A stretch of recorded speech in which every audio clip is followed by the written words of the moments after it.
Selamat pagi, siang, atau sore. Mohon izin kepada dosen pengampu Hukum Administrasi Negara, Bapak Dr. Made Gede Surbakamaresen, SHMKN, untuk kelompok kami mempresentasikan materi Keputusan Tata Usaha Negara. Adapun anggota kelompok kami yang pertama adalah Putu Bambang Winamedisyana dengan NIM akhir 1194. Kemudian saya sendiri, Jane Jeremis, dengan NIM akhir 1196. Lalu Kevin Jose Horos Isando Butar-Butar dengan NIM akhir 1211. Afrianti Nela Tamben dengan NIM akhir 1214. Gede Bagus Putu Sasmadinata Manuaba dengan NIM akhir 1215. Dan Yosua Fendi dengan NIM akhir 1217. Berikut pemaparan materi kami.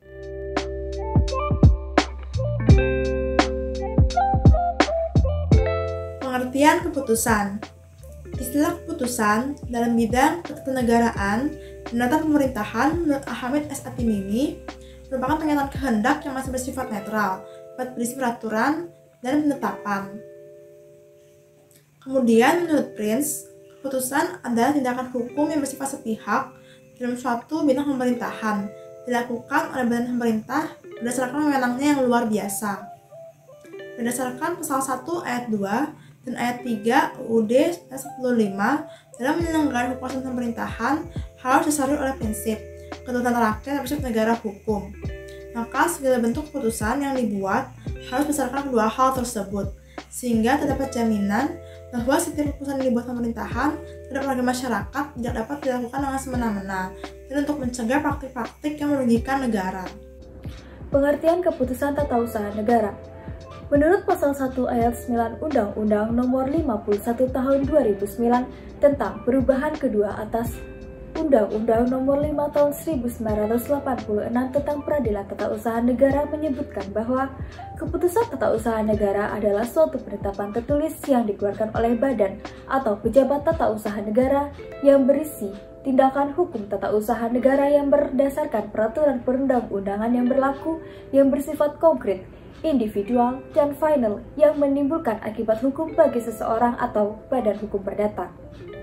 Istilah penetapan tertulis tersebut merujuk kepada isi dan bukan kepada bentuk formalnya. Bersifat konkret di sini berarti bahwa objek yang diputuskan dalam keputusan tata usaha negara berwujud dan bukan abstrak. Selanjutnya, bersifat individual dimaksudkan bahwa keputusan tata usaha negara tidak ditujukan untuk umum, melainkan ditujukan untuk tertentu, baik dari alamat ataupun hal yang akan dituju. Serta bersifat final di sini dimaksud bahwa keputusan tata usaha negara tidak lagi memerlukan persetujuan instansi atasan ataupun instansi lainnya yang menimbulkan akibat hukum lain. Adapun menurut pasal 1 ayat 7 Undang-Undang Nomor 30 Tahun 2014 tentang administrasi pemerintahan menyebutkan bahwa keputusan administrasi pemerintahan yang juga disebut keputusan tata usaha negara atau keputusan administrasi negara yang selanjutnya disebut keputusan adalah ketetapan tertulis yang dikeluarkan oleh badan dan atau pejabat pemerintah dalam penyelenggaraan pemerintahan. Selain itu, pada pasal 87 juga menyebutkan bahwa keputusan tata usaha negara harus dimaknai sebagai A. Penetapan tertulis yang juga mencakup tindakan faktual, B. Keputusan badan dan atau pejabat tata usaha negara di lingkungan eksekutif, legislatif, yudikatif, dan penyelenggara negara lainnya. C. Berdasarkan ketentuan perundang-undangan dan AUPB. D. Bersifat final dalam arti lebih luas. E. Keputusan yang berpotensi menimbulkan akibat hukum. Dan F. Keputusan yang berlaku bagi warga masyarakat. Dengan demikian, keputusan tata usaha negara adalah ketetapan tertulis yang dikeluarkan oleh badan dan atau pejabat tata usaha negara dalam penyelenggaraan pemerintahan yang berisi tindakan hukum tata usaha negara yang bersifat konkret, individual, dan final yang dapat menimbulkan akibat hukum bagi seseorang atau badan hukum perdata. Pengertian pejabat tata usaha negara. Menurut pasal 1 ayat 8 Undang-Undang Nomor 51 Tahun 2009 tentang perubahan kedua atas Undang-Undang Nomor 5 Tahun 1986 tentang Peradilan Tata Usaha Negara. Badan atau pejabat tata usaha negara adalah badan atau pejabat yang melaksanakan urusan pemerintahan berdasarkan peraturan perundang-undangan yang berlaku. Menurut Hauja Abdullah, SHMSI, yang termasuk kategori badan atau pejabat TUN, yang pertama adalah badan atau instansi resmi pemerintah seperti pemerintah pusat, pemerintah daerah, pemerintah kabupaten atau kota, dan instansi resmi pemerintah yang berada di lingkungan eksekutif. Kedua adalah badan atau pejabat semi pemerintah seperti BUMN, BUMD, dan lain-lain, termasuk yang juga merupakan kerjasama pemerintah dengan swasta. Dan yang ketiga adalah badan atau pejabat swasta yang melaksanakan urusan pemerintahan seperti yayasan yang bergerak di bidang yang seharusnya menjadi kewajiban pemerintah, tapi dilaksanakan oleh swasta, seperti perguruan tinggi, rumah sakit, dan lainnya. Badan atau pejabat tata usaha negara ditentukan oleh fungsi dan kewenangan yang dilaksanakan pada saat tindakan hukum tata usaha negara itu dilakukan. Badan atau pejabat tata usaha negara tidak terbatas pada instansi-instansi resmi yang berada dalam lingkungan pemerintah saja. Akan tetapi, apa saja dan siapa saja dapat dianggap sebagai badan atau pejabat tata usaha negara apabila hal-hal yang diperbuat olehnya merupakan kewenangan dan fungsi pelaksanaan dari urusan pemerintahan yang berdasarkan peraturan perundang-undangan yang berlaku. Selain itu, badan atau pejabat tata usaha negara dan keputusan-keputusannya dapat menimbulkan sengketa yang akan diperiksa di peradilan tata usaha negara.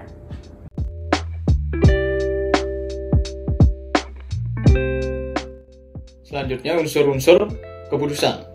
Berdasarkan pasal 1 angka 3 Undang-Undang Nomor 5 Tahun 1986, keputusan didefinisikan sebagai suatu penetapan tertulis yang dikeluarkan oleh badan atau pejabat tata usaha negara yang berdasarkan peraturan perundang-undangan yang berlaku, yang bersifat konkret, individual, dan final, yang menimbulkan akibat hukum bagi seseorang atau badan hukum perdata. Berdasarkan definisi ini, tampak bahwa keputusan tata usaha negara memiliki unsur-unsur sebagai berikut. Yang pertama yaitu penetapan tertulis. Berdasarkan penjelasan pasal 1 angka 3 Undang-Undang Nomor 5 Tahun 1986, istilah penetapan tertulis menunjukkan kepada isi dan bukan kepada bentuk keputusan yang dikeluarkan oleh badan atau pejabat tata usaha negara. Keputusan itu memang diharuskan tertulis, namun yang disyaratkan tertulis, bukanlah bentuk formatnya, seperti surat keputusan pengangkatan dan sebagainya. Persyaratan tertulis itu harus untuk kemudahan segi pembuktian. Oleh karena itu, sebuah memo atau nota yang dapat memenuhi syarat tertulis tersebut dan akan merupakan keputusan badan atau pejabat tata usaha negara menurut undang-undang itu apabila sudah jelas badan atau pejabat tata usaha negara yang mana mengeluarkannya, maksud serta mengenai hal apa isi tulisan itu, kepada siapa tulisan itu ditujukan, dan apa yang ditetapkan di dalamnya. Unsur penetapan tertulis ini ada pula pengecualiannya, yaitu pasal 3 Undang-Undang Nomor 5 Tahun 1986 yang dikenal dengan keputusan tata usaha negara fiktif atau negatif. Selanjutnya, yang kedua yaitu dikeluarkannya oleh badan atau pejabat tata usaha negara. Keputusan merupakan fenomena kenegaraan dan pemerintahan. Hampir semua organ kenegaraan dan pemerintahan berwenang untuk mengeluarkan keputusan. Organ-organ kenegaraan seperti keputusan MPR, keputusan Ketua DPR, keputusan Presiden selaku Kepala Negara, keputusan Hakim, dan sebagainya. Meskipun demikian, keputusan yang dimaksudkan di sini hanyalah keputusan yang dikeluarkan oleh pemerintah selaku administrasi negara. Keputusan yang dikeluarkan oleh organ-organ kenegaraan tidak termasuk dalam pengertian besticking berdasarkan hukum administrasi negara. Selanjutnya yang ketiga yaitu berdasarkan peraturan perundang-undangan yang berlaku. Dalam negara hukum, setiap tindakan hukum pemerintah harus didasarkan pada asas legalitas, yang berarti bahwa pemerintahan tunduk pada undang-undang. Dalam hubungannya dengan pelaksanaan tugas, pemerintah harus tunduk pada asas legalitas sebagaimana telah dirumuskan secara tersendiri dalam prinsip negara hukum melalui ungkapan atau prinsip pemerintahan berdasarkan undang-undang. Pembuatan dan penerbitan keputusan harus didasarkan pada peraturan perundang-undangan yang berlaku atau harus didasarkan pada wewenang pemerintah yang diberikan oleh peraturan perundang-undangan. Tanpa dasar kewenangan, pemerintah atau tata usaha tidak dapat membuat dan menerbitkan keputusan atau keputusan itu tidak menjadi sah. Keputusan itu akan menimbulkan akibat hukum bagi pihak yang dikenai keputusan. Karena itu, pembuatan harus didasarkan pada kewenangan yang sah. Berikutnya yang keempat, yaitu konkret, individual, dan final. Berdasarkan rangkaian norma sebagaimana yang dikenal dalam ilmu hukum administrasi negara dan hukum tata negara, keputusan memiliki sifat norma hukum yang individual konkret dari rangkaian norma hukum yang bersifat umum abstrak. Untuk menuangkan hal-hal bersifat umum dan abstrak ke dalam peristiwa-peristiwa konkret, maka dikeluarkanlah keputusan-keputusan yang membawa peristiwa umum, sehingga dapat dilaksanakan keputusan tata usaha negara yang bersifat individual, yang artinya tidak umum, tertentu berdasarkan apa yang dituju oleh keputusan itu. Konkret, yang berarti tidak abstrak objeknya, yang mungkin terbatas pada waktu dan tempatnya. Kemudian bersifat final, artinya sudah definitif dan karena dapat menimbulkan akibat hukum. Keputusan yang masih memerlukan persetujuan instansi atasan atau instansi lain belum bersifat final karena belum dapat menimbulkan suatu hak atau kewajiban pada pihak yang bersangkutan. Selanjutnya, yang kelima yaitu menimbulkan akibat hukum. Keputusan merupakan wujud konkret dari tindakan hukum pemerintahan.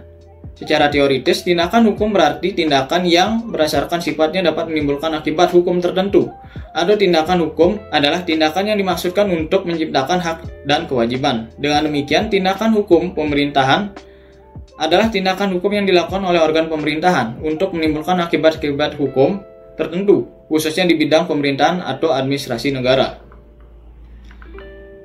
Lalu yang keenam yaitu seseorang atau badan hukum perdata.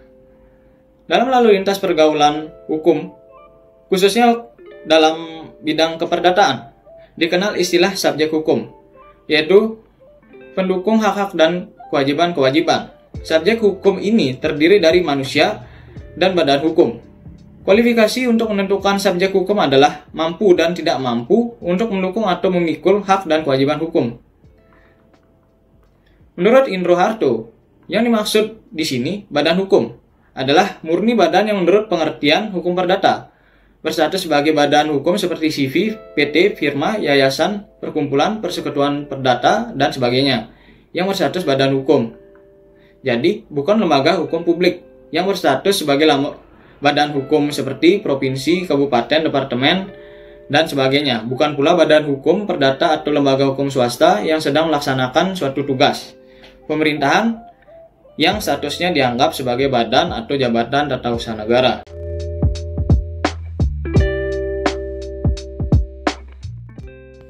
Macam-macam keputusan.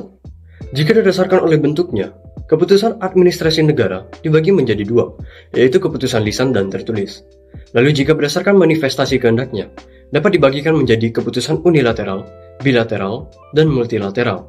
Jika dilihat dari daya lakunya, terdapat keputusan dapat berlaku intern atau ekstern. Jika berdasarkan jangka waktunya, juga terdapat keputusan yang bersifat sementara dan ada yang bersifat lama. Selain itu, terdapat banyak bentuk ketetapan atau keputusan dalam tata usaha negara menurut para ahli hukum tata usaha negara. Berikut adalah uraian macam-macam bentuk keputusan menurut para ahli hukum tata usaha negara. Pertama, ada macam bentuk keputusan tata usaha negara menurut Utrecht. Yang pertama ada ketetapan deklaratoir dan ketetapan konstitutif. Ketetapan deklaratoir adalah ketetapan yang hanya menyatakan hukumnya, sedangkan ketetapan konstitutif adalah ketetapan yang membuat hukum. Contoh ketetapan deklaratoir adalah pemberian cuti kepada pegawai negeri sipil atau PNS di lingkungan pemerintahan daerah, Pemda, yang hanya menyatakan bahwa yang bersangkutan berhak mendapatkan cuti sesuai dengan ketetapan yang telah ditentukan. Ketika syarat-syarat yang telah ditentukan terpenuhi, hak cuti akan diberikan kepada PNS tersebut. Namun, jika suatu ketetapan mengharuskan administrasi negara untuk meneliti kebenaran alasan yang diajukan oleh pemohon, administrasi negara perlu menggunakan kewenangannya untuk memberikan ketetapan konstitutif yang melibatkan perbuatan hukum. Sebagai contoh, pemberian cuti dengan alasan penting akan memerlukan penelitian dari administrasi negara untuk menentukan keberadaan alasan penting tersebut. Kedua, ada ketetapan kilat atau en malif dan ketetapan tetap, Bliefeld. Ketetapan en malif adalah ketetapan yang hanya berlaku sekali, atau dalam istilah lain disebut sebagai ketetapan kilat. Contohnya adalah izin mendirikan bangunan, atau izin untuk mengadakan rapat umum. Di sisi lain, ketetapan permanen adalah ketetapan yang memiliki masa berlaku yang relatif lama. W.F. Prince menyebutkan beberapa jenis ketetapan yang dianggap sebagai ketetapan kilat, yaitu 1. keputusan yang bertujuan untuk mengubah teks keputusan sebelumnya. 2. Keputusan negatif yang tidak melarang tindakan tertentu dan tidak menjadi hambatan untuk bertindak jika ada perubahan dalam anggapan atau keadaan.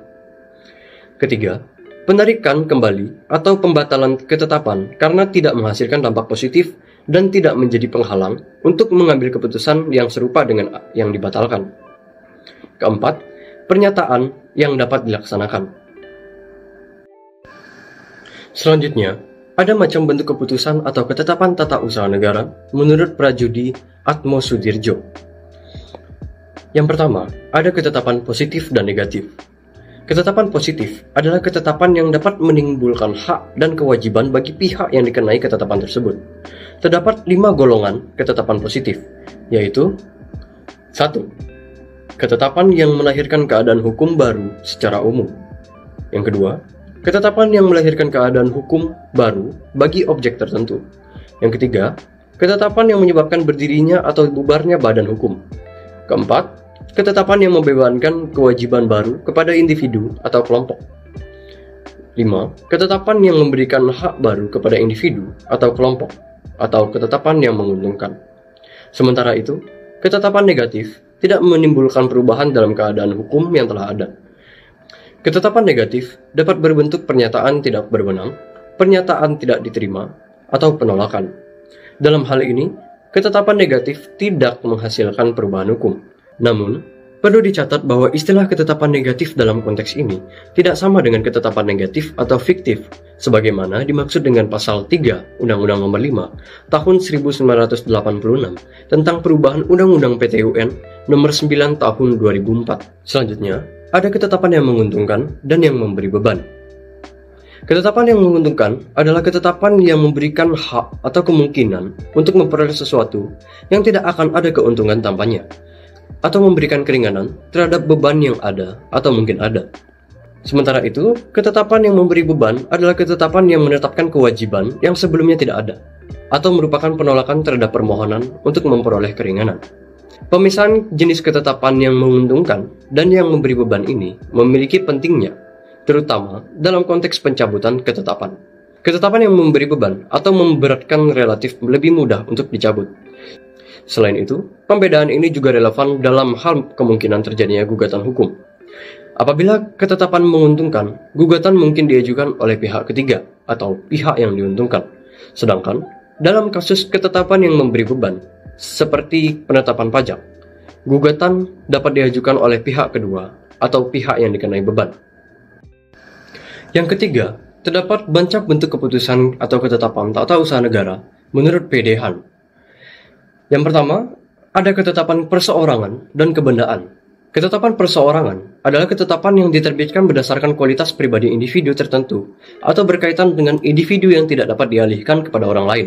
Contohnya, SK, PNS, SIM, dan lain sebagainya.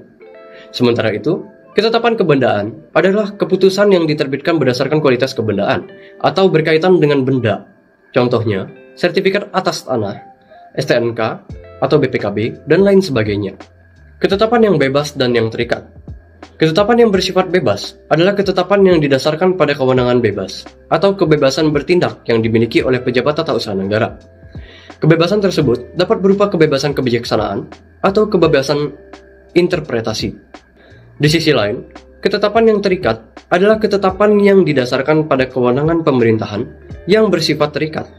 Artinya, ketetapan ini hanya melaksanakan ketentuan yang sudah ada, tanpa adanya ruang kebebasan bagi pejabat yang bersangkutan. Lalu, ada ketetapan bersifat deklaratif dan konstitutif. Ketetapan deklaratif adalah keputusan yang sifatnya menyatakan atau menegaskan adanya hubungan hukum yang secara real sudah ada. Contohnya, akta kelahiran, akta kematian, dan lain sebagainya. Sementara, keputusan tata usaha negara konstitutif adalah keputusan yang menciptakan hubungan hukum baru yang sebelumnya tidak ada, atau sebaliknya, memutuskan hubungan hukum yang ada. Contohnya, akta perkawinan, akta perceraian, dan lain sebagainya. Selanjutnya, ada ketetapan seketika dan permanen. Ketetapan seketika adalah keputusan yang hanya berlaku untuk satu kejadian atau situasi tertentu. Contohnya adalah surat izin pertunjukan, musik, olahraga, atau sejenisnya. Keputusan ini hanya berlaku untuk kegiatan tersebut pada saat itu dan tidak memiliki efek jangka panjang. Di sisi lain, ketetapan permanen adalah keputusan yang memiliki masa berlaku yang panjang atau bahkan selamanya, kecuali jika ada perubahan atau regulasi baru yang mengubahnya. Contohnya adalah sertifikat hak milik yang memberikan kepemilikan tanah kepada seseorang dan memiliki keberlakuan yang langgeng. Lalu, terdapat juga pengklasifikasian keputusan tata usaha negara menurut Undang-Undang Nomor 5 Tahun 1986, Jo Undang-Undang Nomor 9 Tahun 2004 tentang Peradilan Tata Usaha Negara yang dibedakan menjadi 3, yaitu: pertama, ada ketetapan positif, yang adalah keputusan tertulis yang dikeluarkan oleh badan atau pejabat tata usaha negara berdasarkan peraturan perundang-undangan yang berlaku. Keputusan ini bersifat konkret, individual, dan final, dan memiliki akibat hukum bagi seseorang atau badan hukum perdata. Selanjutnya, ada ketetapan fiktif, yang adalah keputusan yang seharusnya dikeluarkan oleh badan atau pejabat tata usaha negara yang sesuai kewajibannya, tetapi ternyata tidak diterbitkan, yang menyebabkan kerugian bagi seseorang atau badan hukum perdata. Contohnya adalah ketika seorang atasan tidak membuat DP3 atau mengusulkan kenaikan pangkat bawahannya.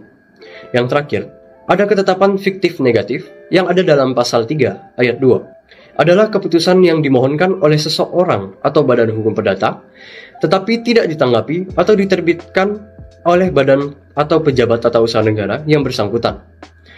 Hal ini dianggap sebagai keputusan penolakan dari badan atau pejabat tata usaha negara tersebut. Contohnya adalah ketika permohonan untuk izin mendirikan bangunan atau IMB atau KTP, kartu tanda penduduk, tidak dijawab atau diterbitkan dalam jangka waktu yang ditentukan, sehingga dianggap sebagai penolakan yang jelas.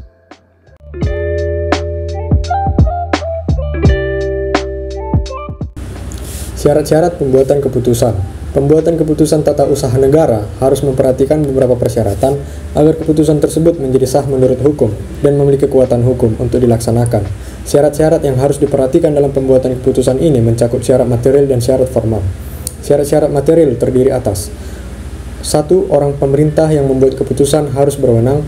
2. Karena keputusan suatu pernyataan kehendak, maka keputusan tidak boleh mengandung kekurangan-kekurangan yuridis seperti penipuan, paksaan atau suap, dan kesesatan. Ketiga, keputusan harus berdasarkan suatu keadaan tertentu. Keempat, keputusan harus dapat dilaksanakan dan tanpa melanggar peraturan-peraturan lain, serta isi dan tujuan keputusan itu harus sesuai dengan isi dan tujuan peraturan dasarnya. Yang kedua, syarat-syarat formal terdiri atas: pertama, syarat-syarat yang ditentukan berhubungan dengan persiapan dibuatnya keputusan dan berhubungan dengan cara dibuatnya keputusan harus dipenuhi. Yang kedua, keputusan harus diberi bentuk yang telah ditentukan dalam peraturan perundang-undangan yang menjadi dasar dikeluarkannya keputusan itu. Ketiga, syarat-syarat berhubungan dengan pelaksanaan keputusan harus dipenuhi. 4. Jangka waktu harus ditentukan antara timbulnya hal-hal yang menyebabkan dibuatnya dan diumumkan keputusan itu harus diperhatikan. Apabila syarat material dan syarat formil ini telah terpenuhi, maka keputusan itu sah menurut hukum, artinya dapat diterima sebagai suatu bagian dari tertib hukum atau sejalan dengan ketentuan hukum yang ada baik secara prosedural, formal, maupun material. Namun, apabila satu atau beberapa persyaratan itu tidak terpenuhi, maka keputusan itu mengandung kekurangan dan menjadi tidak sah. F.H. Vandenberg mengatakan bahwa keputusan yang dianggap tidak sah jika dibuat oleh organ yang tidak berwenang mengandung cacat bentuk, cacat isi, dan cacat kehendak. Akibat dari suatu keputusan yang mengandung kekurangan menurut Van der Waal yaitu batal demi hukum, kekurangan menjadi sebab atau menimbulkan kewajiban untuk membatalkan keputusan itu untuk sebagainya atau seluruhnya. Kekurangan menyebabkan bahwa alat pemerintah yang lebih tinggi yang berkompetensi untuk menyetujui meneguhkan menjadi tidak sanggup memberi persetujuan atau peneguhan itu. Kekurangan itu tidak mempengaruhi keberlakuan keputusan, karena kekurangan itu yang bersangkutan dikonversikan ke dalam putusan lain dan hakim sipil biasa menganggap keputusan yang bersangkutan itu tidak berlaku. Untuk berlakunya suatu keputusan harus memperhatikan beberapa hal berikut. Yang pertama, jika berdasarkan peraturan dasarnya terhadap keputusan itu tidak memberi kemungkinan mengajukan permohonan banding bagi yang dikenai keputusan, maka keputusan itu mulai berlaku sejak saat diterbitkan. Kedua, jika berdasarkan peraturan dasarnya terdapat kemungkinan untuk mengajukan banding terhadap keputusan yang bersangkutan, maka keberlakuan keputusan itu tergantung dari proses banding itu.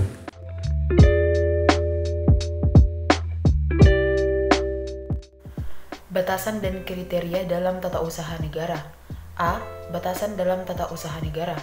Yang pertama, pembatasan yang pertama dicantumkan pada pasal 2 Undang-Undang Nomor 9 Tahun 2004, Junto Undang-Undang Nomor 5 Tahun 1986 tentang Peradilan Tata Usaha Negara bahwa tidak termasuk keputusan tata usaha negara menurut undang-undang ini adalah A. Keputusan tata usaha negara yang merupakan perbuatan hukum perdata. B. Keputusan tata usaha negara yang merupakan pengaturan yang bersifat umum. C. Keputusan tata usaha negara yang masih memerlukan persetujuan. D. Keputusan tata usaha negara yang dikeluarkan berdasarkan ketentuan Kitab Undang-Undang Hukum Pidana, Kitab Hukum Acara Pidana, atau peraturan perundang-undangan lain yang bersifat hukum pidana. E. Keputusan tata usaha negara yang dikeluarkan berdasarkan hasil pemeriksaan Badan Peradilan berdasarkan peraturan perundang-undangan yang berlaku. F. Keputusan tata usaha negara mengenai tata usaha Angkatan Bersenjata Republik Indonesia. G. Keputusan panitia pemilihan baik di pusat maupun di daerah mengenai hasil pemilihan umum. Adanya pembatasan ini dilakukan dengan alasan bahwa dalam suatu penyelenggaraan kenegaraan tidaklah seterusnya merupakan tindakan alat negara yang organisatoris termasuk bestur atau administrasi karena dapat juga dilakukan oleh alat negara di luar bestur, yaitu alat-alat negara yang memiliki tugas utama melakukan fungsi perundang-undangan dan peradilan atau de wetgevende en de rechtelijke Gemah. Selain itu juga berwenang mengeluarkan keputusan tata usaha negara atau beschikking. Yang kedua, pembatasan yang kedua yakni terdapat pada pasal 49 Undang-Undang Nomor 9 Tahun 2004 tentang perubahan atas Undang-Undang Nomor 5 Tahun 1986 tentang Peradilan Tata Usaha Negara. Disebutkan bahwa pengadilan tidak berwenang memeriksa, memutus, dan menyelesaikan sengketa tata usaha negara tertentu dalam hal keputusan yang disengketakan itu dikeluarkan A. dalam waktu perang, keadaan bahaya, keadaan bencana alam, atau keadaan luar biasa yang membahayakan berdasarkan peraturan perundang-undangan yang berlaku. B. dalam keadaan mendesak untuk kepentingan umum berdasarkan peraturan perundang-undangan yang berlaku. Jika melihat pasal tersebut, pembatasan ini kemudian membatasi hingga hak-hak warga negara untuk dapat memperjuangkan kepentingannya di sisi kepentingan umum dan kepentingan bangsa dan negara adalah segalanya. B. Kriteria keputusan tata usaha negara. Keputusan administrasi merupakan suatu hal yang dapat dipahami dalam konteks yang sangat umum dan abstrak, di mana pada praktiknya tampak dalam bentuk keputusan-keputusan yang sangat berbeda, tetapi mengandung ciri-ciri yang sama. Akan tetapi, begitu penting juga untuk memiliki pengertian yang mendalam tentang pengertian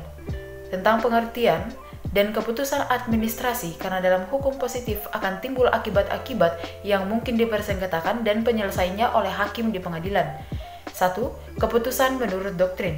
Pengertian dari beschikking diperkenalkan di negeri Belanda oleh Van der Pot dan Van Vollenhoven dan masuk ke Indonesia melalui Prince. Istilah beschikking ini di negeri Prancis terkenal dengan nama akte administratif. Kemudian, pengertian akte administratif tersebut dimasukkan ke dalam ilmu hukum Jerman oleh Otto Meyer dengan diberi nama Verwaltungsrecht. Berdasarkan keputusan menurut doktrin ini, terdapat beberapa unsur yang termasuk dalam kriteria dari suatu penetapan, yakni A. Tindakan hukum dalam jabatan. Unsur ini tidak dipersoalkan apakah jabatan yang melakukan tindakan hanya dari aparatur bidang eksekutif saja. Secara teoritis juga, aparatur dari bidang perundang-undangan dan bidang peradilan dapat melakukan suatu tindakan pemerintahan yang bersifat penetapan. Akibat dari tindakan dalam jabatan ini, dilahirkan hak dan kewajiban pada orang lain. Ketetapan yang melahirkan hak dan kewajiban itu disebut ketetapan positif.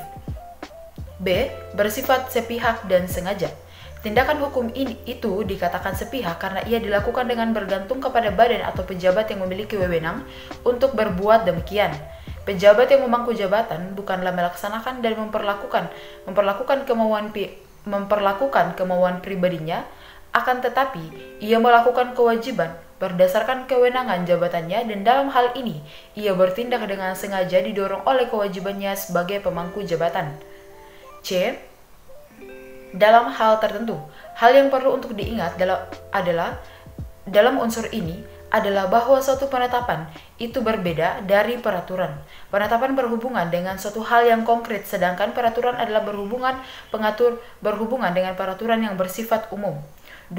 Keputusan menurut undang-undang. Kriteria dari suatu keputusan juga dikenal menurut Undang-Undang Peradilan Tata Usaha Negara. Menurut pasal 1/9 Undang-Undang Nomor 51 Tahun 2009 tentang perubahan kedua atas Undang-Undang Nomor 5 Tahun 1986 tentang Peradilan Tata Usaha Negara, bahwa keputusan tata usaha negara adalah suatu penetapan tertulis yang dikeluarkan oleh badan atau pejabat tata usaha negara yang berisi tindakan hukum tata usaha negara yang berdasarkan peraturan perundang-undangan yang berlaku, yang bersifat konkret, individual, dan final, yang menimbulkan akibat hukum bagi seseorang atau badan hukum perdata. Berdasarkan pada ketentuan pasal di atas, dapat dilihat bahwa unsur-unsur yang terkandung di dalamnya terdiri atas: A. Penetapan tertulis. Keputusan itu memang diharuskan tertulis, namun yang disyaratkan tertulis bukanlah bentuk formalnya seperti surat keputusan pengangkatan dan sebagainya. Persyaratan tertulis itu diharuskan untuk kemudahan segi pembuktian. B. Badan atau pejabat tata usaha negara. Badan atau pejabat tata usaha negara yang dimaksud dalam hal ini adalah jabatan, bukan orang yang menduduki jabatan tata usaha negara tersebut. Pengertian badan atau pejabat tata usaha negara tersebut tidak hanya oleh pejabat pemerintah, tetapi berdasarkan pasal 1/8 Undang-Undang Nomor 51 Tahun 2009 tentang perubahan kedua atas Undang-Undang Nomor 5 Tahun 1986 tentang Peradilan Tata Usaha Negara, bahwa adanya unsur melaksanakan unsur pemerintahan artinya bahwa apa dan siapa saja berdasarkan peraturan perundang-undangan yang berlaku melaksanakan urusan pemerintahan dapat dianggap sebagai badan atau pejabat tata usaha negara. C. Tindakan hukum. Tindakan hukum tata usaha negara adalah suatu keputusan yang menciptakan atau menentukan, mengikatnya atau menghapuskan suatu hubungan hukum tata usaha negara yang telah ada. Untuk dapat dianggap sebagai suatu penetapan tertulis, maka tindakan hukum tata usaha negara tersebut harus menimbulkan suatu akibat hukum. Apabila suatu perbuatan itu tidak dimaksudkan untuk menimbulkan akibat hukum, maka perbuatan tersebut tidak dapat digugat. D. Konkret, individual, dan final. Individual artinya keputusan tata usaha negara itu tidak ditujukan untuk umum tetapi tertentu, baik alamat maupun hal yang dituju. Kalau yang dituju itu lebih dari seorang, tiap-tiap nama orang yang terkena keputusan itu disebutkan. Individual dalam hal ini bukan berarti satu orang individu, akan tetapi dapat lebih dari satu orang sepanjang dapat diperkirakan secara matematika jumlahnya. Final artinya dapat didefinitif dan karenanya dapat menimbulkan akibat hukum. Keputusan yang masih memerlukan persetujuan instansi atasan atau instansi lain belum bersifat final, karenanya belum dapat menimbulkan suatu hak dan kewajiban pada pihak yang bersangkutan. E. Menimbulkan akibat hukum. Menimbulkan akibat hukum artinya perbuatan hukum yang diwujudkan dalam bentuk keputusan badan atau pejabat tata usaha negara menimbulkan suatu perubahan suasana dalam hubungan hukum yang ada sehingga dapat menimbulkan suatu hak dan kewajiban. Apabila ia tidak menimbulkan suatu akibat hukum, maka ia bukan suatu tindakan hukum dan karenanya juga bukan merupakan suatu penetapan tertulis. Sekian presentasi dari kelompok kami. Terima kasih atas perhatiannya.